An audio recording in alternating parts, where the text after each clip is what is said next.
I changed the banner. Hey, So you we're see, live. And if you haven't gone to savepluto.org, please go to savepluto.org, and we're asking Disney to ban fireworks. But this live stream in particular is about uniting the veterinary profession to advocate for the best interests of our patients. And we are joined by Dr. Erin Zamzow. How are you doing, Erin? I'm doing all right. Just got home from work. Nice. How's work?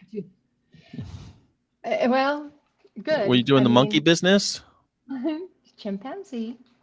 Oh, I know it's Monkey got tail. chimpanzees, but You know chimpanzees that, get up but to that's monkey me. business, though, don't they? I know the difference Oh, between. yeah.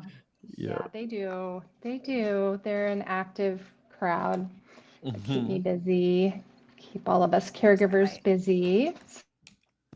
Um, yeah. And and a house call as well, and some other work. Basically, um, I'm kind of a glorified party planner when it comes to like the procedures, anesthetic procedures that we do on the chimpanzee, like to have a really good crew of professionals there. So we're prepared for anything. So I've got a few of those Awesome. coming up, and I've got a fourth year vet student coming up. So I'm going to be like Yes. busy until almost the end of the month. Yeah. I just got back from work too. Everybody's at the big West Coast Veterinary Conference. And so I Yeah, feel like I'm all the doing some RVTs are relief. out, and it's Yeah. all the relief people in. And we had 94 surgeries today Oh, with a wow. relief RVT. So, that's a challenge for a new RVT to come in and, Yeah, that okay, you're going to is. do 94. Like, Wow. That's um, something else. but it was Yeah, I'm good. doing a little relief work this week for a colleague as well, just to, so they can get their CE in. And the techs are Mhm. there from her clinic too. So it's, yeah. Maybe next year our honor will be at the West Coast Veterinary Conference because it's in That would Las be Vegas. It's a nice. good time. Oh, and speaking Yeah. of, Well, my son and his partner, I believe, are going to be moving there. So I'd be totally to go oh, Las there. I Vegas, could fit it's a in yeah, with beautiful you. place. I'm a big fan. Yeah. I'm not. I don't want No. my, I don't want my boys so far away from me. Oh, oh, yeah. I like them over in Seattle where I can go visit them all the time. I But get mhm. that's that. just being a selfish. But look on the bright side. Las Vegas, the good thing is you always have an excuse to go to Las Vegas. When I've lived all over the world, and as soon as I moved to Las Vegas, everyone all of a sudden wanted to visit me, and they could because they have an international airport right in the middle of town. Yeah, yeah, that's true. Actually, flights are really affordable from And flights on are the West Coast. exactly. Yeah, You they're could super fly there affordable. once a month if you wanted to and go see him. Yeah, yeah. My niece and her partner live there right now for school. So yeah, no, I'm glad to hear that. I'm really glad to hear that this is cool. And there's a lot of vegan places now. And my Oh yeah. Mhm. future son-in-law is like super strict vegan, so I'm excited for that. Even better, way better than Seattle, even. Yeah. So And I just added Joyce. I don't know if Joyce, you want to come on or if you're just watching. But feel free to answer just by if you don't want to turn on your camera or your mic. We'll add you back to backstage so you can just listen. But I just didn't. I wanted to include you if you felt like you wanted to be included, but no pressure either. Um, so one interesting thing I have heard from this conference in Las Vegas is a bunch of people did the wet labs there, surgical wet labs, oh, and it turns out there were a lot of youngish beagles used as cadavers in the wet oh, labs. Oh. geez. And people were wondering where these animals were sourced from. Some of them were obviously, Mm. it looks like a mixed breed animals, um, tattooed, seemed like, owned shelter animals, which is all fine in theory if they were, euthanized for good reason or, had some Right. sort of problem and were donated. but the large quantity of young beagles was highly suspicious. So I emailed the company. I have not heard back yet from them, just to ask where they source their cadavers from. Because in the past, I had nailed down that they seem to be sourcing their cadavers ethically, but I don't know if maybe something has changed, which is why we have to keep on these things. So Yeah. yeah. Man. It's so, and another, I just got an email from somebody who emailed a school about where they source their cadavers from, and I won't name the school yet. But they basically got an email back saying, we source the cadavers in an ethical manner. And that was it. Like, and it was very suspicious. It's Yeah, like, define that. say more. Mm-hmm. Which is why what we're doing is so important, and I think we have to do more. So now I've created a nice, warm, welcoming letter that people can email to companies or schools asking about how they source their cadavers, and maybe I'll just pull up that letter and see if you guys see any reason why we should maybe tweak it. Or if this is like a template we should put on our website as like, hey, this is a good way to ask a school or a company about how they source their cadavers. So let me just pull that up in a second.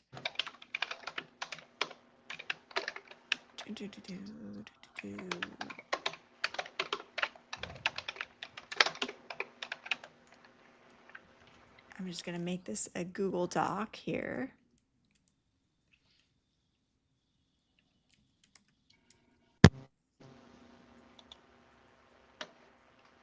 I'll put this in this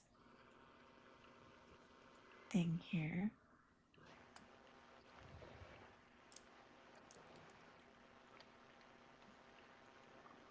All right, let me now see if I can share my screen. So here's the inquiry. So this is, I think, for the organization that does the continuing education. It just reads, I hope you're doing well. Many of the students and veterinarians we support are interested in learning more about how educational programs source animals for labs and cadaver use. We were wondering if you could share some insight into how your organization acquires cadavers. Are they sourced through client donations, biomedical supply companies, shelter euthanasia programs, or other avenues, including internal sources? Any information you could provide would be greatly appreciated. Thank you so much for your time and any details you can share. How do we feel about that? Yeah. It sounds It's pretty, well, covers the bases. yeah. Let's see, what does this say? Here, hold on, let me just look at some of the comments in the chat. I was just Here about to in the click. I was waiting Republic for of Ireland, 19.8, almost 20 million euro in annual funding, grants, free money for greyhound racing industry was approved by the Irish government. Yeah, if you weren't watching the Nice. previous live stream, we were talking about horse racing and how much money the public pays for horse racing, whether we bet on racing or go to horse races or not, which is outrageous. And I guess they do elsewhere too. It just goes to show you just how those in power make sure that their interests are paid for. Imagine if we use those funds to fund veterinary care for companion animals. So yeah, Yeah. I think that could be something that we could put on our website, and students can use to ask companies and veterinarians, hopefully, before you do any CE, before you participate in any wet lab, send this email before you sign up and ask them how they source their cadavers. Like and if they are ashamed to say that publicly, then maybe they should rethink how they source their cadavers. Or if they're vague. Nerds like us asked, did you put the letter in ChatGPT? I wrote a letter originally, and then I put it into ChatGPT and said, like, can you make this letter such that uh, I would be likely to get a response? And this is what ChatGPT said. Does it sound like ChatGPT? Should we change it anyway? Love for you to comment on that. I asked ChatGTP to not make it sound like it's AI. Make it sound like a human wrote it. You could tell it to put a certain tone on it, but I think it's already done that, right? Yeah.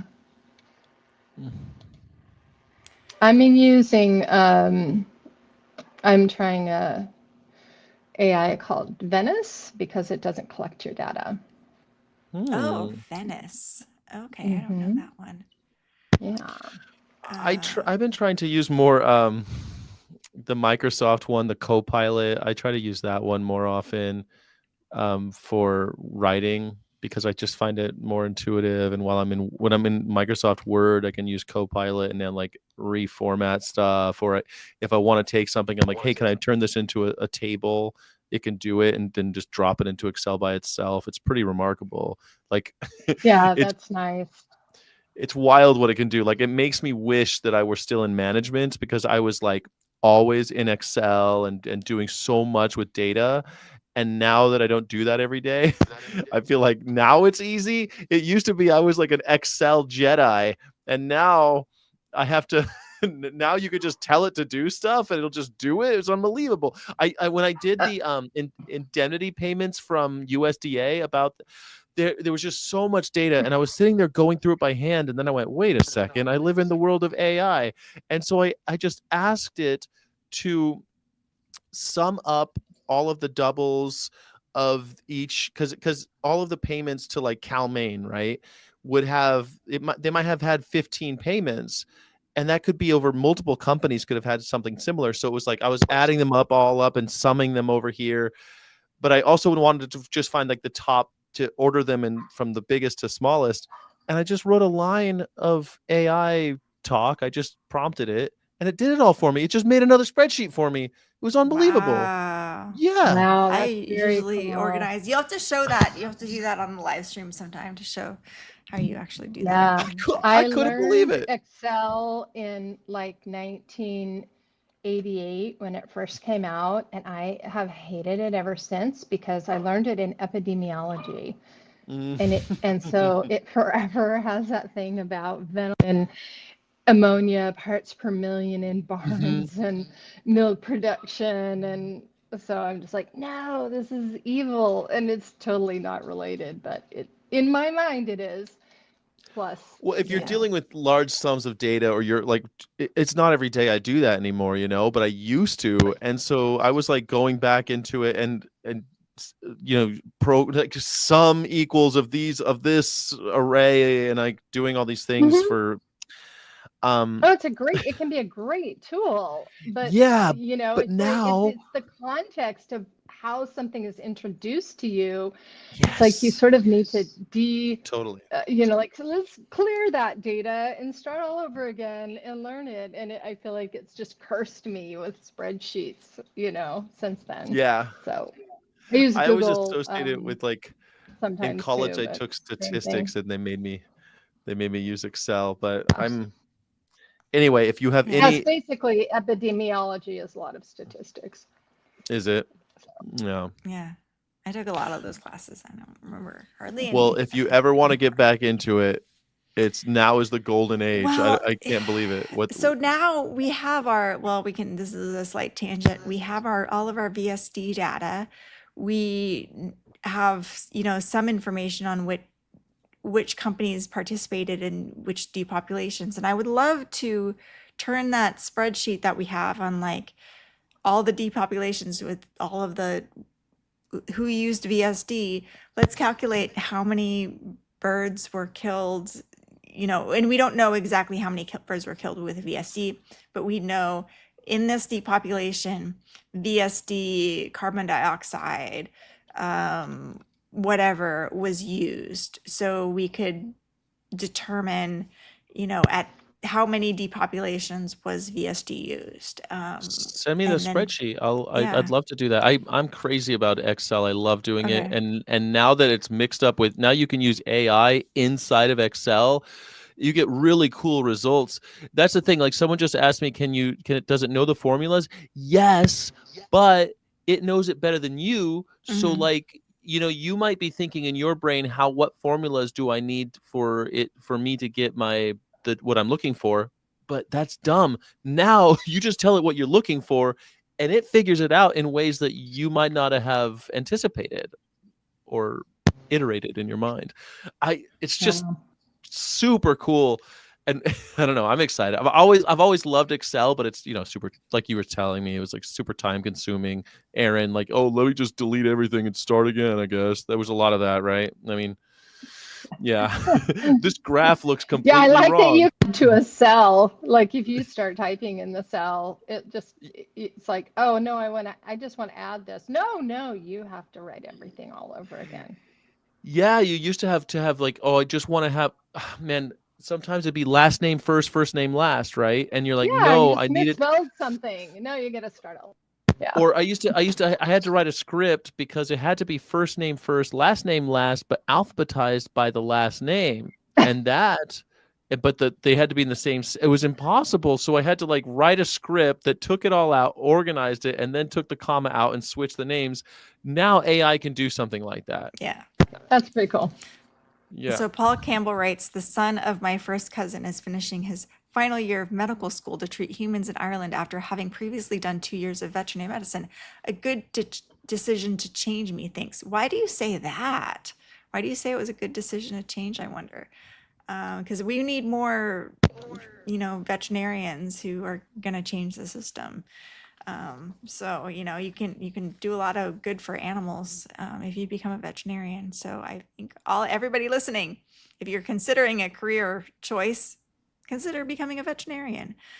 You can help save a lot of animals and help change the culture of the veterinary profession, which is what we are trying to do. And we recently tried to do that, and I think quite successfully, by going to Washington State University, where they had me come and give a Yeah. lunch talk.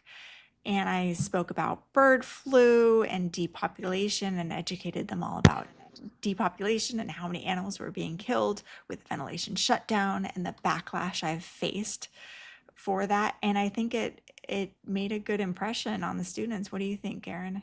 Aaron was there too. That was really Yeah. fun. Yeah. It was great to see you and Lorraine, Monica, and I mean, it was just really nice to. I think having, um, a few of us, not just the lone voice there, Mm-hmm. I think it really helps lend legitimacy because you do feel very alone sometimes that, it's like, okay, everybody else isn't like on the same page here. And, um, it can be a little crazy making at times. And so I think just having the vets, the vet student there, that we're all on the same page with this, how we treat our patients and how we see our patients and terminal labs, ventilation shutdown, the food animal medicine industry, all that. I really hope it gave some food for thought and allowed for, gave some space for, um, maybe challenging some previously held inclinations or beliefs about how it Yeah, has to be done. because it was Hopefully, I think you did a surprising. great job presenting. Thank you. Yeah, it was. I could have done better, but it is. I kind of had to rush through. I put way too much content for my allotted time, but I want to It's a lot record. to talk about. Yeah, I want to record the whole thing and probably take some time. It would probably, if when I give it its full breath, it's like a 2 hour presentation. But record it, put it on YouTube, take clips of it, and put it out there on the internet for more people to access it. Could you but describe the talk a little bit? I mean, I know it's about bird flu, but It's you're the so one that brought it up. I know. Could you just tell me, like, well, maybe Aaron could tell us what was there any, were there any moment, any salient moments, any moments that you thought kind of stuck with you, Aaron? As far as the whole talk, ventilation Yeah, there was shutdown, bird any flu. things you thought was interesting or just thought maybe that we should know about or that our viewers should Well, know about? I think that really, so this is how we generally feel is we want to help our farmers, right? We want to save our farmers. And I'm always like, you got to make that distinction between the farmer who may, own the property and the buildings and all that, and the Hmm. corporation who's Yeah, kind of basically has control over all of the basically, business side of it, where the farmer may be in debt for the equipment, for, right. so it's not a worker powered, farmer powered system necessarily. If these farms are sort of if these farmers are They're basically indebted to vertically these integrated, incorpor right? yes, to these corporations. And the thing that really stuck with me that I didn't know, thank you, Crystal, is the amount of money, that the indemnity payments that are corporations, when these farms are reimbursed. It's not, the farmer isn't really Mhm. recouping their losses. The corporation is getting paid more. And you would think, okay, well, if the corporation is getting paid, then the price of everything should stay down, right? But that's not, Getting reimbursed. you're So right. the farmer's getting screwed, the consumer's getting screwed, the animals are getting, you know, Annihilated. um, annihilated, and in Mhm. sometimes ghastly ways, and the corporations are continuing to make profits. So Record profits. Yeah, like record as we've seen profits. with It makes cow main. no moral, ethical sense really Right. on any level. I mean, that's a really important distinction. You're absolutely right. And people don't know about it. It's funny, in the 90s they really started this vertical integration stuff. It's also why we have all sorts of other problems in the animal exploitation industries. We have gas chambers in pigs, the use of CO2 gas chambers. It was something like 2% of pigs were killed by gas up until like 1999. But because of the vertical integration, where the pig farmers aren't really doing this, right? They have these farms, but then the the company above them owns the land, doesn't own the land, but they own the building, and they put the pigs inside the building, and then they control every step of along the process, so that the quote unquote farmer that people imagine is just one small cog in this wheel. And so when we hear about these bailouts, it's not going to that one guy, the worker. Of course not. Nothing goes to the worker. It goes Yeah. to the Hmm. corporation. And Yeah. yeah, Yeah. it's one of those things Well, that's been everything's bothered. become so corporatized. Yes. It's like veterinary medicine. It's now the big corporations just have the biggest. They just Hmm. own so much of it, and they control so much of it. And Right, and they so, keep Yeah. the yeah. people Yeah. involved small, and please, they keep us beggars. They keep us all with our hands out instead of Hmm. empowering people. Yep. Yeah, it's one of those things. You know, in the address, it wasn't a State of the Union last night. It was a joint session speech, but there was a moment when he Yeah. says, "I love you, farmers. I love you too." And I'm like, I've heard so many politicians of both parties at this point say stuff like that, but when you go to farmers, they don't know which way is up, because they are vertically integrated. They're buying their feed from the people that own the chickens. They're buying the tractor from the people who own the chickens. Everything's owned by the same company, and they just end up working for the company. They might as well be Yeah. employees, but they can't, because Hmm. they would never be employees, would they? Because then they'd have to pay benefits.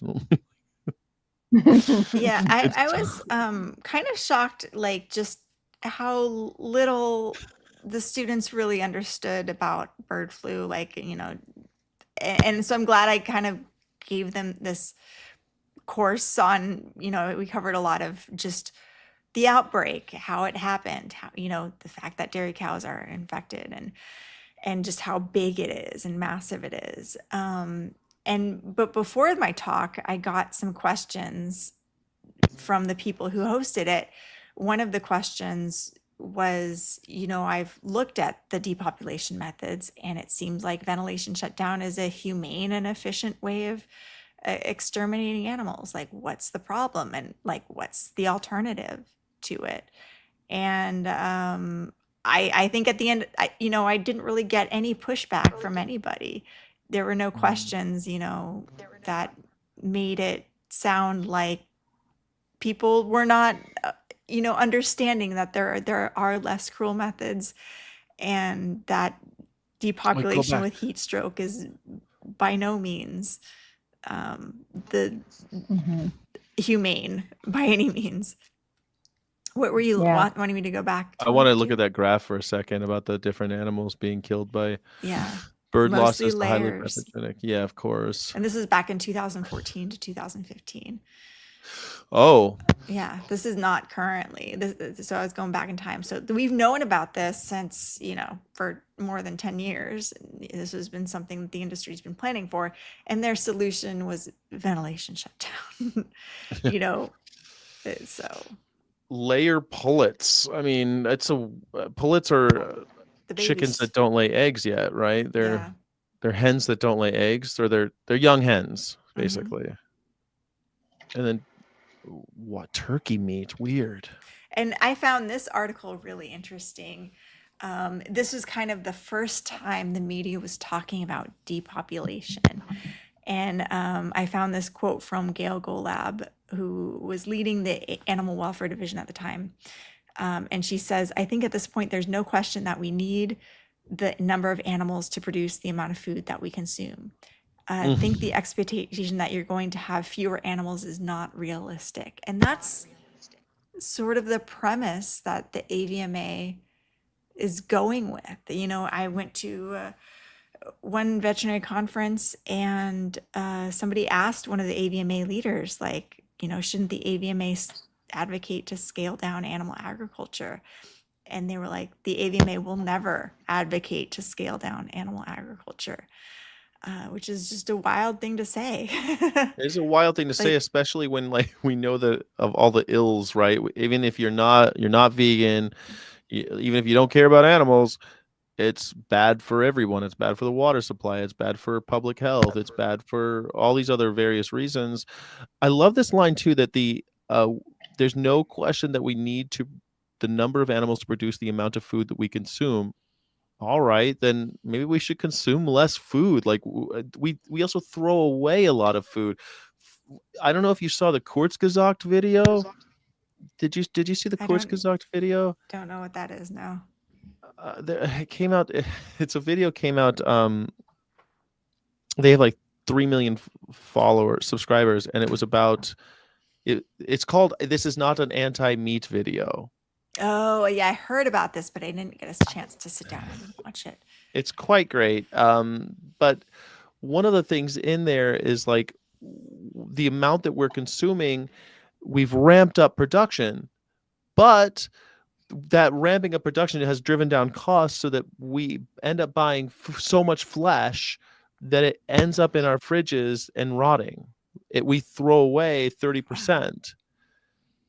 And think about how much food waste, because animals are killed or die before even reaching the slaughterhouse. We are feeding animals who don't ultimately become food because they die on the way to the slaughterhouse, they die before the slaughterhouse, or they're condemned at the slaughterhouse. And just the idea of feeding animals to eat their flesh is inherently wasteful as well.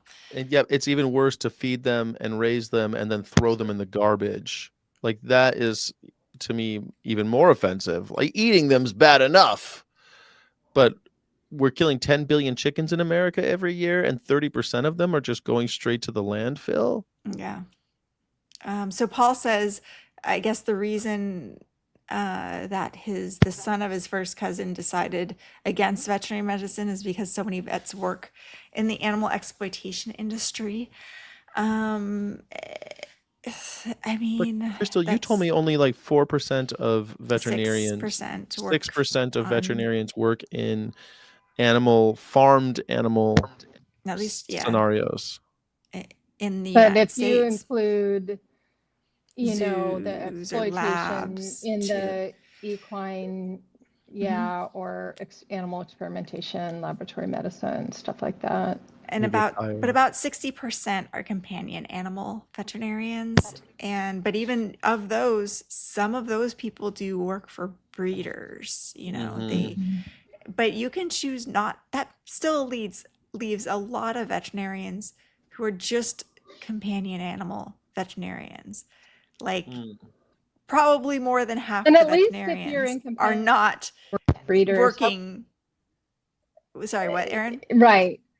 Well, I was going to say, we all see people who breed dogs if we do a small animal, but hopefully we're, advising and encouraging, and, all the genetic testing that should be going into if you're even going to consider, breeding, all that stuff. So it's not necessarily that, because you have some breeders as clientele.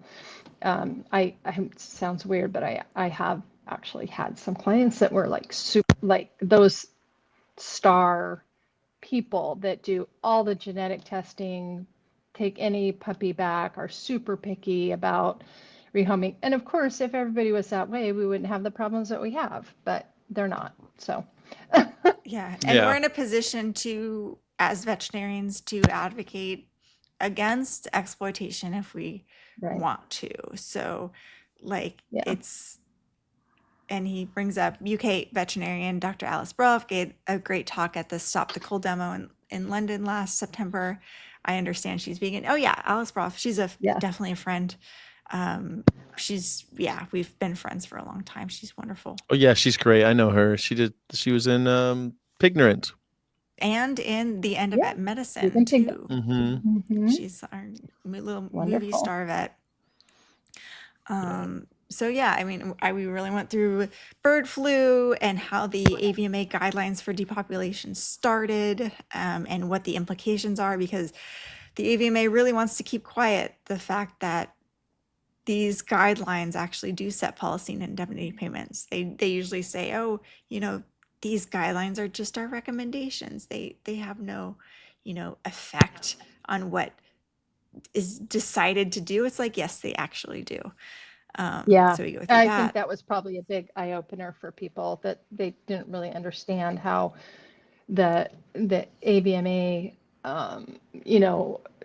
stamp of approval, disapproval, or maybe in some circumstances, can really affect the industry, and that how closely tied, the AVMA is with industry.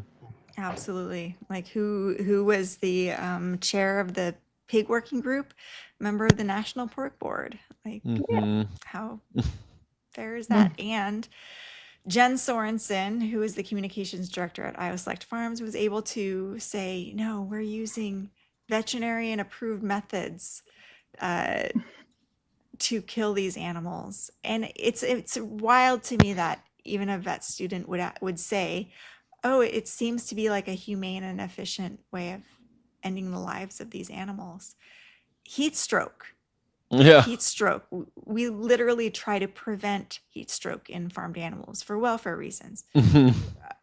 Like, it's but it just shows you how people can be brainwashed and how susceptible people are, like, and how we groom these students into being complacent and accepting mass atrocities against our patients. It's wild to see the brainwashing taking effect.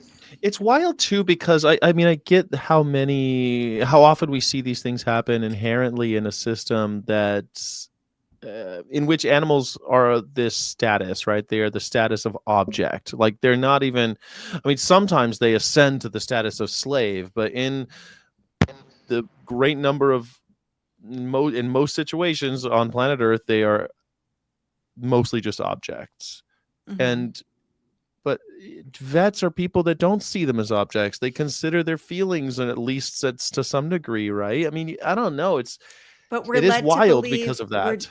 doing a difficult but necessary task, and the normies out there don't understand. And that's why Mm. we have to message things a certain way to the normies out there, or else they're going to panic, and we can't have that. So we've got to be very careful. We can't have like Dr. Crystal Heath out there going against the consistent messaging is around this, which is why I'm so hated by the AVMA, because I show their stuff right out in the open. And you can see here, this is the American Association of Swine Veterinarians executive director, just saying how important it is that the AVMA release this statement about ventilation shutdown, because it has to come from a veterinary perspective rather than a producer perspective to quell public outrage about this.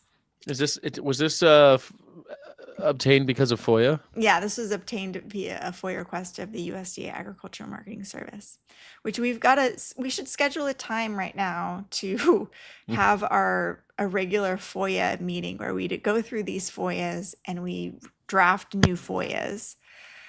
So if anybody wants to join our FOIA chat, send an email to info@ourhonor.org. But let's come up with a good time for when we should do this. Well, it's always dependent on your work schedule, but I always like the idea of FOIA Friday, but it doesn't have to be on Friday. Well, we have our weekly meeting from 5 to 6. We could do FOIA Friday at 4. And that's an alliteration too.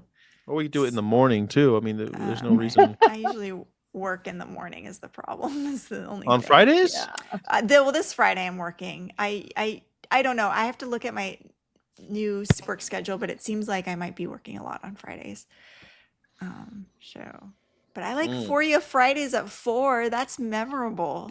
FOIA Fridays at 4. Yeah, that's something memorable. Sure. FOIA Fridays at 4. We could do something like that. You can do Why that not? after Feral Friday at the shelter. Yeah. Well, I'll post. We definitely have to make a social media post about Feral Fridays. Oh, I love Feral Fridays. We could also just call it FOIA Fest and do it any day we want. I like FOIA Fridays. Yeah, I mean, it doesn't even have to be like a recurring thing. It can just be, hey, we're going to have a how-to on this and go through the process. I like to make it a recurring thing because then I don't have to keep reinventing the wheel and keep scheduling things. I just like things to be scheduled and done.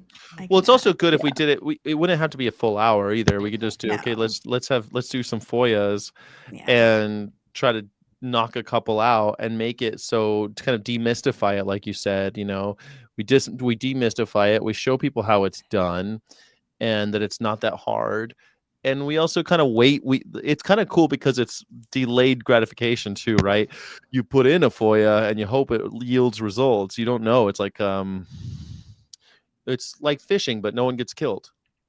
We're planting seeds for our future selves. That's what I always view it as, because I'm getting, like today I got a big 140-page FOIA back, a lot of pork board stuff, and I haven't gotten a chance to sit down and go through it, but I'm excited to be able to do that. And I thank my past self for doing that for me. My last FOIA yielded no results. Well, that happens a lot too. So. Yeah. My last 2 FOIAs got nothing, actually. It was kind of a bummer. You got to keep trying, though. Got to keep trying. Yeah. This one was a juicy one. This was Liz Wagstrom of the National Pork Producers Council saying, I did suggest to our state execs to study the animal cruelty laws in their states to determine if there would be liability to prosecution if they practice VSD or even mass euthanasia. Like, geez, this is why these guidelines are so important, because they can be like, we're not breaking the law. The veterinarians approve of this method. Maybe we can But FOIA the NIH. We could FOIA the oh yeah, NIH. you totally can, and we should be doing that more. That's White Coast Waste Project. Yeah. Mm-hmm. So we got more than 2,000 veterinarians to sign on. And you ask, oh, what else are they supposed to do? Here's a chart with other methods that they can use. And so I had that. And then I had, of course, the horrible chicken. This was the research that legitimized ventilation shutdown. This was the Just awful. research that legitimized it. This They put was- an animal in there and raised the Put- heat. Put an animal in a cage and raised the heat and watched how long it took this bird to die. Just And she has electrodes in her to Yeah. monitor. her heart rate and everything. So if you're not keeping track, this is what's happening. So you have Prestige Farms, an industry group, giving money to the North Carolina State University. It's called the Prestige Department of Poultry Science. Is the department that did the research. They gave a couple $1 million for that, but they also the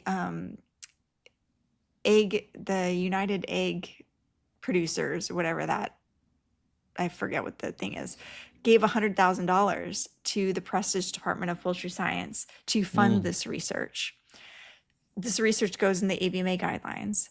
The USDA then uses this information to give money back to the very industry that put it in the guidelines in the first place, that did this research. Like, so they're just legitimizing, their own practices to get their own money. And this is what happened to me when I advocated against it, because this guy, he works at North Carolina State University. He's a poultry professor who wrote this blog about me. Dr. Heath is virulently opposed to VSD, and her writing suggests a streak of zealotry. Virulently. Yes. She has connections. You should say, thank you. Thank you very much. I know. It's just advocates for a brand of militant veganism. And and you're not. I am not tied to DXE, and DXE would be quite offended to hear that. I was at the time. I did volunteer a great deal. But he with means them, vehemently, but, right? Yeah. Vehemently opposed. Is virulently, like You can't be like a virulent, virus. Like a virulently violent, like yeah. You have a disease. You're a virus. You have severe diseased, or I guess it could be bitterly hostile, I suppose, but virulently opposed. I think it's vehemently opposed is what I mean. I know, but it's I funny. think, yeah. Yeah. And advocates for a brand of militant veganism with implicit condemnation of intensive livestock production. I think it's quite explicit that I condemn intensive livestock production. Yes, implicit. Maybe this guy shouldn't have a blog, but What? shouldn't have a blog.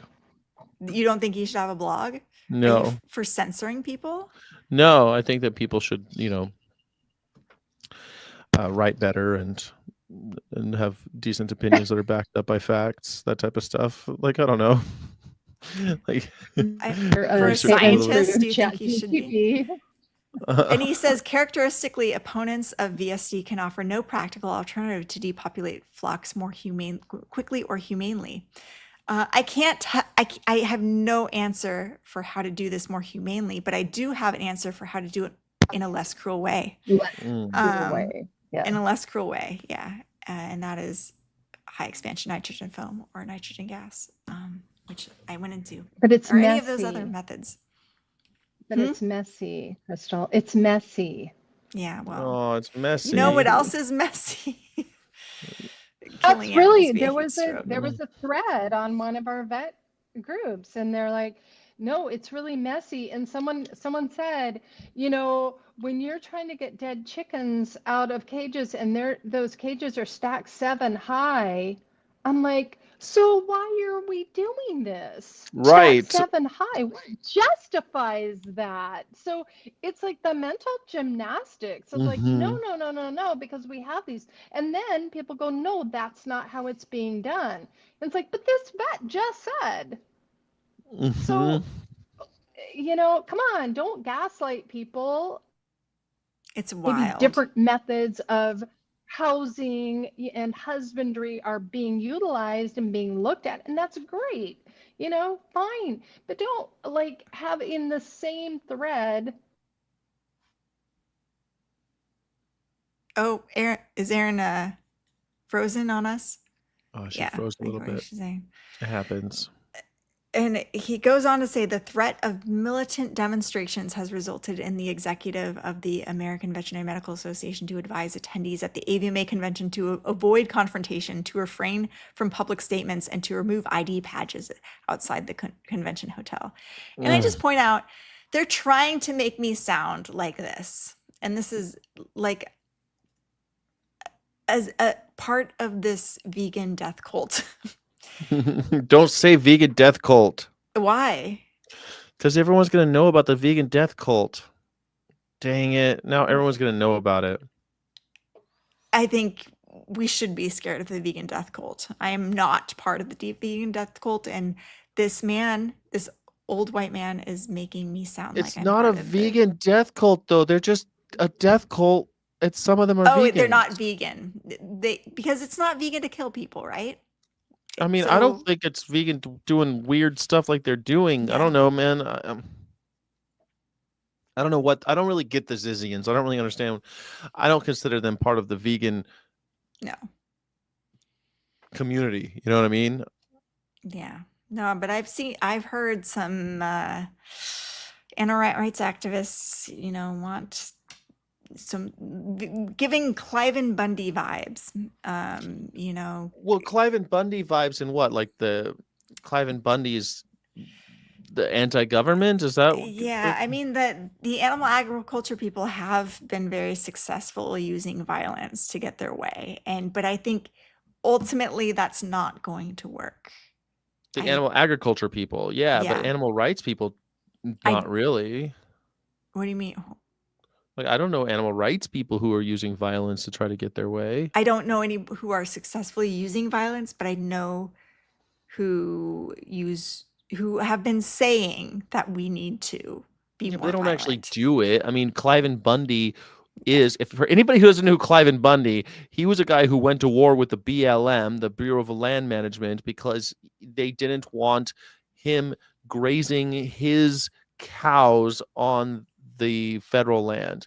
And so what he did it anyway, and then had an armed standoff with with the authorities. They only ended up catching him because years later he decided to get on an airplane foolishly, and they finally got him. But Cliven Bundy, I mean, he used violence in order, like he's the animal ag guy using violence. I don't know any animal rights group that's had an armed standoff with the federal government. No, I do not. I don't And think that's ever happened. yeah, thank God. Like, But yes, because I think. even there's like a bomb goes off by that one guy who was wanted by the FBI. He didn't even kill anybody, but he was on Mhm. the FBI's 10 most wanted list for just doing a little bomb thing. And then you've got these Zizian cult members who killed people. Like, so we have some crazy people who are vegan, who Sure, but claim to be vegan. But this is not an organized thing. But this guy's looping me in, calling me militant and, yeah. implying that I would be violent at the AVMA convention on a public blog. And I think that's clearly in violation of this principles of veterinary medical ethics. I feel like this is something that we need to get away from. It really sucks that, like, you heard it. I always hear this stuff about, like, oh, the migrants. And you're like, what do you mean? Migrants are by and large mostly law-abiding citizens, like way more law-abiding than citizens, actually. They commit way fewer crimes. But on the news every day, if you listen to it, they'll be like, this person, they're all rapists, and they're all they found one who did something, whatever. And you're like, yeah, okay, but that's not all of migrants. That doesn't count. You can't just say because you found one vegan who did something naughty, and that's like all the vegans are like that now. It's so messed up Yeah. that we end up like, it's any minority ends up the same way. I'm not It's like the really. blame the victim thing that we were talking about Yes, before. It's it's very always similar. It's a the similar people phenomenon. raising concerns about those in power who get in trouble, not the behavior of those in power. Yeah, I think it's almost like a someone's probably got a better logical fallacy for me, but it reminds me of like a synecdoche where you take a piece and you ascribe all of that to the whole, like a vegan lit a Levi's factory on fire or something, or I don't know, threw paint on somebody who was wearing a fur coat, and you're like, oh, well, that happened, so all vegans are like that. Like, that's Yeah. crazy to me. Like, you wouldn't do that with other groups, or unless they're minorities, right? You only do that to groups who are marginalized. Yeah. And With it's un sort of interesting how they always say, like, how do you know someone's vegan? Don't worry, they'll tell you, when Yeah, vegans are like the most quiet. And the problem is vegans don't say they're vegan enough, you're and they right. It want is to the keep it problem. quiet and hidden and don't Yeah. talk about I wish that stuff. was true. That's one stereotype I wish were true, actually. I Yeah. wish everyone wore vegan gear. Like, I wish that everyone wore hats that said vegan on them. Every vegan always wore I know. vegan stuff. And even I don't, because I'm worried, well, people don't like me. I So if know, I and you're advertise as being vegan, it's not going to be good for the brand. you So, won't even do it at the gym. I think you're completely because wrong. people are going to look at me in my vegan shirt and be like, yeah, you look sick. No, Like, they think that you're like sick. Like, yeah, you're yeah. sick. Like sick in I a good feel way. like if you're not perfect and like, yeah, like, then they're gonna judge you. Like, you look too skinny, like you look like you don't eat enough. Like, I feel like that's just what the But you're a woman. Girls and women want to be skinny, so that's a good thing. have you seen all the hate Ariana Grande has gotten? Like, and Yeah, but I'm not that's as skinny as her, so well, there's, but she's, she recently dropped a bunch of weight, so I yeah, mean, she's I really guess, skinny. but But that's her. obviously nothing But wrong that's with a it. But that's a people are saying she's beautiful, and people of are course still she is. saying like she looks gross, and all People do that. that regardless. Is the point? If she were not vegan, she would still have the same thing. I mean, I could do a social experiment. How about I go to the gym one day wearing like a carnivore t-shirt and see what kind of reaction I get, and then the mm, next day I go with a vegan shirt and like see what kind of, carnivore like me. You can do a carnivore like me. yeah. Or like just go around and Yeah. see, or like post pictures of myself on social media, one with like a carnivore shirt, and or Hmm. like and then one with like a vegan shirt, and see if people make more comments about how gross I look if I'm wearing the vegan shirt or something. Maybe with the comments like that. Well, the problem is, here's the issue though. Veganism brings with it a different it brings with a Yeah. lot more baggage than carnivore, right? Carnivore is just a diet, and veganism is, they assume you're an activist of some kind trying to fight for animal rights, I think, right? It's a different thing. It's a carnivores, they don't really have a mission. They have no mission, nothing to stand for at all. And so I Yeah. think, I don't know. I think, first of all, you're totally wrong about not wearing vegan gear to the gym, because you're Miss Cougar Vet, you're Dr. Cougar Vet, and I think that people would be like, "Wow, I maybe could get skinny if I went vegan, or ate fewer animals or whatever." That, I think that would be what they would think. I Hmm. don't know. I go to the gym, I always wear something either PETA or vegan, and so that I even have some veggie grill t-shirts. I always wear something. So I don't know. I break the Yeah. stereotype. I'm 6'5", I weigh 240. I'm not like I'm breaking the stereotype. I'm not Yeah. skinny. Yeah, it's food for thought. Let's give it a try. I don't know what you're afraid of. We need more moxie.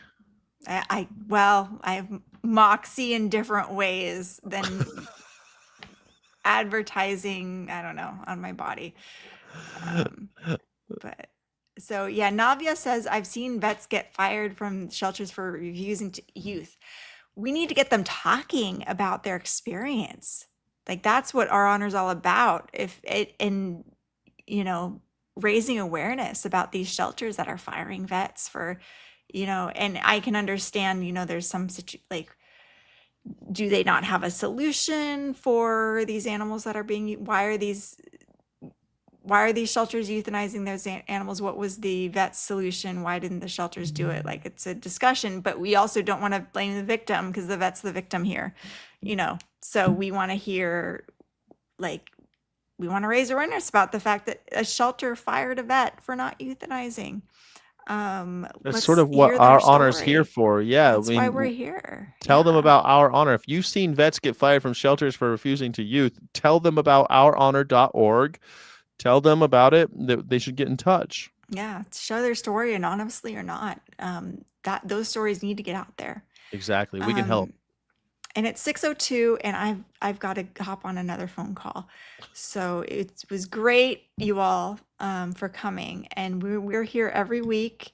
And usually most weeks we'll do more actual nitty-gritty building stuff, activism stuff, but we're a little short-staffed here today. So we thought we'd just kind of share stories and talk about what we're doing here. And please go to savepluto.org, sign the letter to help us get Disney to stop inspiring reckless amateurs who light fireworks and burn down whole, neighborhoods like Palisades. We're trying to get them to stop. Yeah. Cool. Thanks, everybody. All right. Thanks, y'all.